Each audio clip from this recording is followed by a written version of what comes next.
guys, welcome back to the Financial Room. It's your girl Peace Masugu. I hope that you did subscribe. For newcomers, welcome. For those who are returning, thank you so much for your support. I hope that you did watch last week's video. I was speaking about calculating your net worth.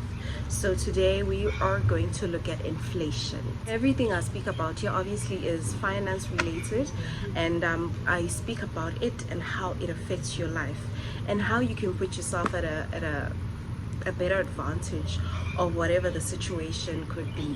That none of what I share here constitutes as financial advice.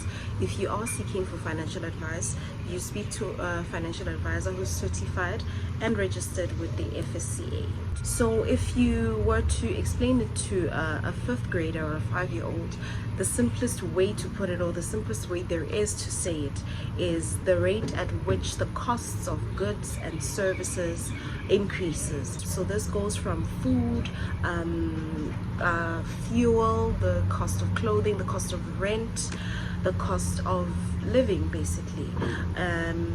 What your rent cost you 5 years ago is definitely not what it will cost you now. Alright, and this is all because of inflation. Now, let's take an example of a loaf of bread. 5 years ago, you were able to buy a loaf of bread for 9 rand, approximately 10, if not less. If you take it back to another 10 years back, probably there were chances where people could buy a loaf of bread for 5 rand. But that is not the case today. Today, you spend as much as 15 rand to 16 rand for a loaf of bread.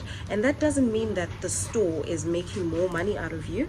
That just means that the cost of making that bread and delivering it to you as a consumer has risen. So the cost of the flour, the cost of the transportation, the cost of fuel, as I've mentioned before, it all has increased. So the cost of making that one loaf of bread has increased. Now that will increase the amount of money that you will be spending on getting that bread on your hand. All right, so what does this do? The rise of inflation, what does it do to you as a consumer?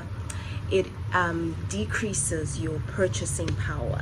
So the money that you have today is not going to buy you the same amount of things that it will be able to buy in the next 5 years, in the next 10 years, right? So the value of the money that you own, it decreases. So if we look at how investments, or yes, basically how investments work, or insurance, they will recommend for you to increase your premium or your contribution towards your investment every year to protect you from inflation and the basically the value of money. It decreases over time. The way that inflation is calculated, it is per annum, per year. Given that the inflation rate for this year is 5%, something that costs you 100 rand now is going to cost you 105 rand a year later, right? And the higher, obviously, the more money will be needed from you to purchase whatever you want to get. Given that the inflation rate stays the same, because the worst thing that could happen is for it to just keep climbing and plummeting higher and higher each year. So if it stays at 5%, what cost you 100 rand 3 years before will now cost you 110 rand. 110 rand 25 cents to be precise. Nearly close to 130 rand in 5 years' time. That is a lot of increase in a very short period of time. So you will notice that inflation works the same way as compound interest, and the interest rate increases with the years. Over time, it will increase, like I said at the beginning of the video. So we will dive deeper into inflation.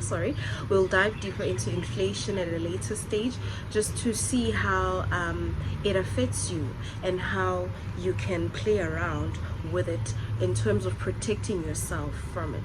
So yeah, that's it for today. I hope that you understood. If you have any questions or anything you're concerned about, anything you want to add on to what I said, do hop onto the comments section and let me know what you're thinking. Let me know what's up. I'll see you guys on the next video, which is next week. Please do subscribe and share.